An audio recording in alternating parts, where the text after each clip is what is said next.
지금은 어느 시대냐면 발명보다 발견이 더 중요한 시대입니다. 그 구체적인 예가 애플입니다.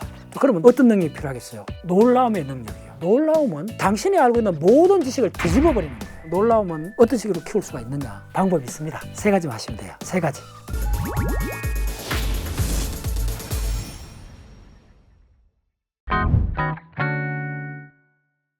우리가 놀라움이라는 이걸 진짜 진지하게 브레인과학적으로나 인지심리학적으로 생각을 해봐야 되겠다. 놀라움을 엄밀히 그게 뭐하고 다르다는 걸 먼저 알아야 돼요. 그래서 우리가 놀라움 비슷한 정신작용이 있어요. 첫 번째 뭐냐면 놀람 반응이 있어요. 아이 깜짝 놀라. 자라 보고 놀란 가슴, 소뚜껑 보고 놀란다는 말 있죠. 바로 그 속담에 해당되는 거예요. 뭘 하나 당하고 나면 그 부분 놀라워해요. 그 다음에 두 번째가 뭐냐면 신기하다는 거예요. 이게 사실은 사회에 가장 팽배하게 있는 놀라움하고 좀 비슷한 건데 놀라움하고 완전히 다른 어떤 현상이에요. 신기한 걸 쫓아가요. 그래서 방송 프로든 뭐 이런 거 신기한 게 많잖아요. 신기한 거는 왜 출연했는가? 놀란 반응은 생존 본능으로 출연했고 신기하다고 느끼는 건 뭐냐면요. 기억을 확장하는 과정이에요. 그래서 우리 기억을 공부해보면 해마에 있는 일화기억은 용량이 무한정입니다. 예를 들어 줄게요. 제가 기억나는 게 몇 년 전에 본 자동차 아직도 기억이 나는 게 하나가 있어요. 그건 뭐냐면 자동차 뒤에 신혼부부가 탔는 모양인데 큰 풍선을 달아갖고 고속도로로 가는 걸 내가 본 적이 있어요. 그건 아직도 안 잊어버려요. 근데 이거 왜 기억이 날까요? 몇 년이 지났는데도. 그게 새로워서 그런 거예요. 고속도로 가는데 차에 뭐 풍선 달고 다니는 사람 드무잖아요. 자, 그래서 뭐냐면 일화기억은 용량이 무한대인데 전제 조건이 있다는 거예요. 새로우면 무한대로 저장이 돼요. 그래서 재수하는 사람들이 1년 동안 더 공부를 해도 실제로 자기가 예측했는 것보다 점수가 그만큼 안 올라가잖아요. 왜냐면 새로운 걸 안 해서 그래요. 했던 걸 또 하잖아요. 지금께 3년 동안 했던 걸 또 하니까 기억이 잘 안 되는 거예요. 차라리 그때 어려운 대학 수학을 먼저 공부를 하고 그걸 응용했다면 고등학교 수학은 다 풀었을 거예요. 새로운 걸 했다면 더 빨리 갔을 거예요. 미국의 와인버그라든지 노벨상 받았는 그 서너 명의 사람들 전기를 읽어보면요. 고등학교 다닐 때 대학 수학을 다 이수 다 했습니다. 미리 대학 과정을 빨리 배워놓으면 그거는 브레인 관점으로 보면 어마어마하게 이득이 많습니다. 우리 브레인은 새로운 거에 혹한다는 거예요. 그래서 오히려 놀라움이라는 현상이 새로운 거에 묻혀갖고 새롭다는 거하고 구별을 잘 못하는 거예요. 놀라움은 새로운 거하고 완전히 다른 현상입니다. 놀라운 거는 새롭지 않은 데서도 놀라울 수가 있습니다. 종로거리를 갈 때 수천 명을 봐도 모든 사람이 기억이 안 나잖아요. 유일하게 몇 명밖에 기억이 안 나요. 예를 들면 종로에 가다가 유일하게 이런 사람이 기억이 날 거예요. 코가 2개면 기절할 거 아니에요, 여러분들이. 이거는 너무 강해갖고 이건 놀라운 거예요, 이거는. 이때 새롭다는 말하고 놀랍다는 걸 구별하셔야 돼요. 그걸 보고 새롭다 이야기하지 않을 겁니다. 코가 2개인 사람 보면 기절해야 될 거 아닙니까? 입에 거품을 물고 기절할 정도의 사건을 봤을 때 그때 나오는 게 뭐냐 하면 바로 도대체 이럴 수가, 이 말이 나오는 단계를 놀랐다 그러는 겁니다. 그럼 어떤 사건이 벌어져요? 남자가 임신을 할 수 없잖아요. 그러면 남자가 배가 튀어나왔고 임신한 남자를 이렇게 봤다면 그거는 새로운 사건이에요, 놀라운 사건이에요. 확실하죠? 이건 놀라운 사건이에요. 자동차 뒤에 풍선을 달고 가는 거는 놀라운 게 아니고 그냥 새로운 거예요. 새로운 멋을 부리네 하거든. 내가 자동차에도 뒤에 풍선을 달고 고속도로 달릴 수 있다는 지식을 하나 더 늘리는 과정이에요. 단 하나만 늘리는 거예요. 근데 놀라움은 하나의 지식을 늘리는 게 아니고 당신이 알고 있는 모든 지식을 뒤집어 버리는 거예요. 이게 놀라운 사건입니다. 먼저 놀라움을 발견해야 돼요. 자, 그러면 지난 1년 동안 몇 분 놀라워했어요? 초등학생 되면 거의 한 달에 한 번씩 놀라워할 수 있어요. 근데 이게 50대, 60대 내려가면요. 놀라운 사건은 1년에 한 번 있을까 말까예요. 저는 많이 놀라워해요. 우리가 명상수련을 하잖아요. 우리 정신작용을 완전히 바꾸는 게 수행이잖아요, 어떻게. 근데 저는 깨달으면 몰라도 한 가지는 할 수 있습니다. 내 의식 상태를 완벽하게 10분 만에 완전히 바꿀 수 있습니다. 간단해요. 침대에 딱 누워갖고 10분 내로 자면 돼요. 근데 아무도 이게 얼마나 위대한 사건인 걸 깨닫지 못하는 거예요. 10분 전에 내가 눈이 떠갖고 모든 걸 보고 아는 척도 하고 많은 이야기하고 뭐 이렇게 했잖아요. 근데 10분 후는 누가 들어가도 모르잖아요. 자, 그런데 이거는 그게 말장난이지. 그게 무슨 말이야. 이렇게 할 수 있잖아요. 수면을 공부를 해보면요. 이 수면이라는 게 어마어마한 작용입니다. 브레인이 완전히 쉬는 게 아니요. 수면을 만들어내야 돼요. 세로토닌하고 노르에피린을 스탑시키고 아세틸콜린을 분비하고 해마하고 편도 쪽에 일부 작동이 일어나고 브레인 스템에서 온갖 작용이 일어나야 돼요. 스탑할 거는 스탑해야 되고 작동할 거 다 해야 돼요. 기적이죠. 만약에 여러분들이 잠을 잔다는 이 놀라운 능력을 수행을 통해서 획득한다 하면 생각해 보세요. 불가능에 가까워요. 오마이 사이언스. 그래서 이 놀라운 반응은 지금까지 내가 했던 모든 내 지식이 통째로 부정되는 순간을 만나야 돼요. 그때 어떻게 되느냐 하면 내 신념 체계가 깨져요. 신념은 목숨보다 중요하잖아요. 그래서 순교자가 있잖아요. 그 신념이 그만큼 강하기 때문에 우리는 신념끼리 충돌해갖고 많은 사회적 갈등이 있어요. 그런데 그 신념을 바꿀 수 있는 건 딱 하나밖에 없어요. 놀란 반응이에요. 그러니까 놀란 반응 이하만이 한 사람을 평생 공부를 하게 하는 겁니다. 저는 40대 공부나 지금 60대 중반에 대해서 공부가 지금이 강도가 한 1.5배 더 강하다 봐요. 나이가 들수록 강해져요. 3년 전, 5년 전 지금 비교해보면 지금이 더 공부의 희열이 더 느껴져요. 놀란 반응 빈도수가 안 줄어들어요. 그래서 뭐냐면 놀란 반응은 발명하는 게 아닙니다. 발견하는 겁니다. 지금은 어느 시대냐면 발명보다 발견이 더 중요한 시대입니다. 왜 그러냐면 인류가 80억이잖아요. 과학기술이 어마어마하게 발전했잖아요. 그러니까 한 사람이 상상할 수 있는 그거에 수천 배나 되는 것들이 지금 만들어져 있어요. 굳이 어떤 사람이 노래가 새로운 발명하는 것도 연구자들이나 뭐 대학 교수들이나 이 전문가들은 하는 게 좋은데 이제는 옥석을 다시 한번 생각할 때가 왔다는 거예요. 그 구체적인 예가 애플입니다. 애플이 사실은 뭘 발명한 게 별로 없어요. 그 얘기 다 아시죠?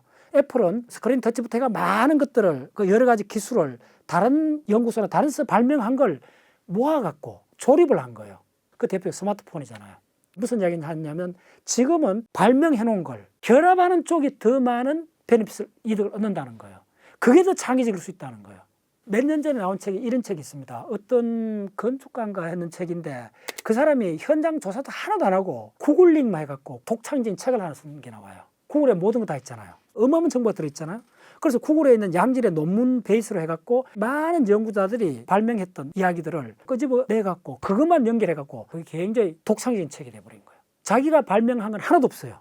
당연히 뭐 30년, 50년 돌아가면 발명이 더 중요해요. 지금 제가 드리는 이야기는 뭐냐면 발명보다 발견이 중요하다는 관점에서 보면 누구나 다 발명가가 될 수는 없잖아요. 그쪽 전문 연구를 하거나 이런 사람 아닌 사람들이 더 필요한 능력은 어떤 걸 발명하는 것보다 무수한 사람들이 수천 명 이상이 전 세계에서 만드는 발명품들이 어마어마하게 넘쳐난다는 거예요. 그걸 네트워크로 연결해갖고 재구성을 해보라는 거예요. 그게 앞으로도 독창적인 분야가 된다는 거예요.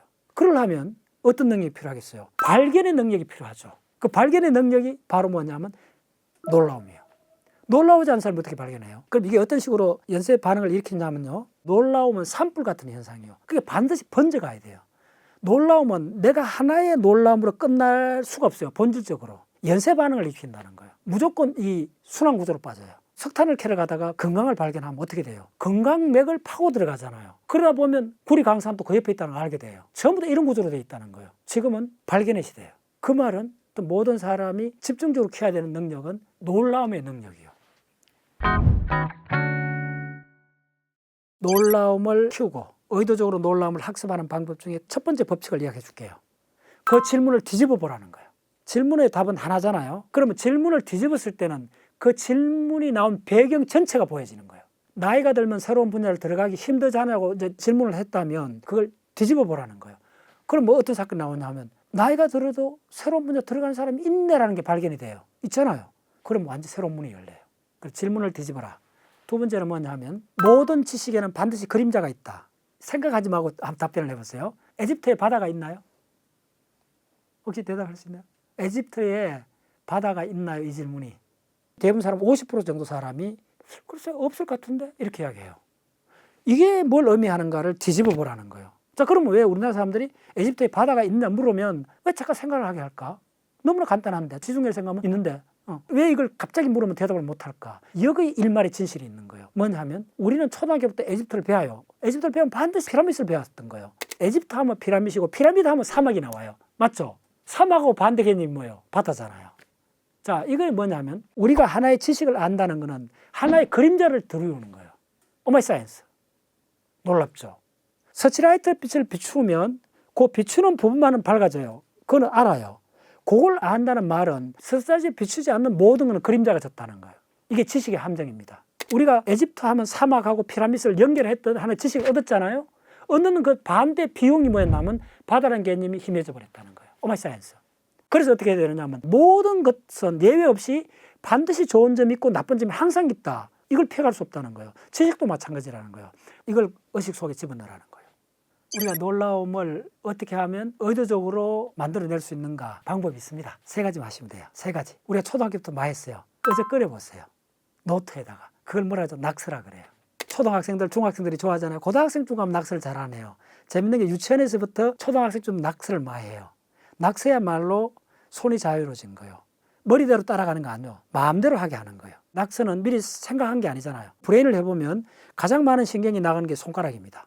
손가락이 5개, 특히 엄지손가락 이런 손가락에 나가는 신경이 피질 척수로 해갖고 이 몸뚱아리하고 다리 전체에 나가는 신경 가지보다 이게 더 많습니다. 요거하고 입술, 그 다음 눈동자, 입술하고 눈동자, 손가락은 인간의 커뮤니케이션, 감정 정보, 그리고 도구의 발명, 이걸 전체로 연결되어 있기 때문에 눈동자의 움직임과 입술의 움직임과 손가락의 움직임이 리듬을 갖는다는 겁니다. 여기서 인간의 문화의 본질이 드러나는 거예요. 그래서 창의성으로 되고 놀라움을 습관적으로 만들어내려면 이 3가지를 자유롭게 해두라는 거예요. 두 번째는 뭐냐면 어슬렁거려보라는 거예요. 그걸 산책이라 그래요. 이거는 80대 노인까지 할 수 있어요. 중학생부터는 가급적 앉아서 공부하지 말고 영어 단어 같은 거는 걸어다니면서 훨씬 잘 돼요. 거의 3배 정도 잘 돼요. 제가 해봤더니. 가장 안 좋은 방법은 앉아서 하는 공부예요. 어슬렁거린다는 말은 뭐냐면 목적 없이 서성거린다는 거잖아요. 그냥 막연히 걸어가 보라는 거예요. 그러면 우리 브레인이 어떤 전제 조건이 없기 때문에 어떤 것도 구체적으로 추구하지 않기 때문에 온갖 것을 연결하게 돼요. 그 다음에 3번째가 뭐냐면 이걸 자유롭게 해줘야 되죠. 브레인을 어떻게 자유롭게 해주느냐 하면 브레인은 시선을 따라가잖아요. 그럼 시선의 방향이 한 곳에 고정이 되면 안 돼요. 시선을 랜덤하게 움직이라는 거예요. 그걸 두리번거린다 그래요. 생각을 자유롭게 하는 거. 두리번거리고 어슬렁거리면서 가장 편한 상태. 그거의 세트가 산책이기 때문에 칸트의 그 유명한 습관이 뭐죠? 평생을 산책을 했다 그러잖아요. 그 산책한 시간이 탁 정해갖고 그 독일의 그 마을에 시계는 따로 없고 칸트가 산책하는 시간이 너무 정하게 그걸 맞췄다. 그런 유명한 일 있잖아. 철학자들이나 많은 생각하는 사람들이 인류 역사상 가장 많은 사람이 했는 창의성의 방법은 산책이에요. 저도 뭐 다른 거는 뭐 생략해도 산책은 매일 합니다. 산책은 뭐냐면 놀라움을 만나는 순간순간을 가장 많이 만날 수 있는 게 산책입니다. 어느 순간 그 뜬구름이 갑자기 완전히 다른 의미로 다가오기도 하고 결국은 우리가 고령화 사회로 접어들고 사회가 이제 복잡하고 삶이 새로운 것이 없고 지루하고 이렇잖아요. 여기에 궁극적 대책은 놀라움의 능력을 회복하는 겁니다. 놀라움의 능력을 회복하기 위해서는 손과 발과 브레인을 어떤 제한 조건도 두지 말라는 거예요. 손에 아무것도 들지 않고 한번 걸어가 보세요. 그것도 아침 맑은 공기에 그냥 걸어가 보세요. 그러면 우리 팔과 다리에 그 리듬이 작동을 합니다. 그리고 심장이 작동을 하고 한 10분만 산책을 하면 그 리듬이 드디어 목으로 올라오면서 브레인이 그 리듬을 탑니다. 어슬렁거리고 그 다음에 끄적이고 브레인을 완전히 내려놓을 때 그때 내 몸뚱아리가 소스라치게 놀랍고 완전히 다른 그 순간을 만날 수가 있어요. 저처럼 이런 놀라움을 추구하는 삶이 있고 또 다수의 대부분 사람들은 그냥 익숙한 대로 나는 이대로 그냥 살래. 사실은 그런 패턴이 한 7, 80%잖아요. 여기에서 또 우열을 가릴 필요는 없다는 거예요. 전 세계 모든 사람이 놀라움을 추적한다면 이 세계는 소란스러워 못 살 거예요. 불교가 항상 왕성할 때는 출가를 많이 해요. 그러면 그 사회 구성원의 한 반이 출가해버리면 사회가 형성이 될 수 있나요? 똑같은 이야기예요. 그래서 이게 어떤 것이 아무리 좋은 거라도 90% 넘어가면 스탑해야 돼요. 자연은 그걸 허용하지 않아요. 그래서 이게 리듬입니다. 리듬의 본질은 뭐냐면 어느 것도 한쪽으로 올인하지 않는다는 거예요. 항상 빛과 그림자를 교본으로 준다는 거예요. 이 놀라움의 이론도 마찬가지입니다. 일정한 조건에서는 90% 이게 좋아요. 하면 돼요. 그러나 이걸 과잉으로 적용해버릴 때는 그 5%, 10%에서 부작용이 일어날 수가 있다는 거예요. 그 리듬을 바탕으로 리듬이 허용하는 범위 내에서만 추구를 하고 세계를 만들어 가야 돼요. 바로 내가 어제 읽던 책에서 이런 대목이 나와요. 첫째도 위치, 두째도 위치, 셋째도 위치다. 그게 뭐냐면요. 이 놀라움에 대한 적용도 위치에 따라 다 달리 적용하라는 말입니다. 제한 조건이 있다는 거예요. 그 제한 조건이 바로 정해준 게 위치가 정해준다는 거예요. 그걸 다른 말을 하면 환경에 적응한다는 거예요. 그래서 이 이론도 극단적으로 밀어붙이면 안 돼요. 그래서 사람마다 여러분들이 처해 있는 연령대나 사회적 문화적 위치에 따라서 이 이론을 10% 적용하는 사람이 있고 90% 적용하는 사람이 있고 다 다르다는 거예요. 이 점이 참 중요해요.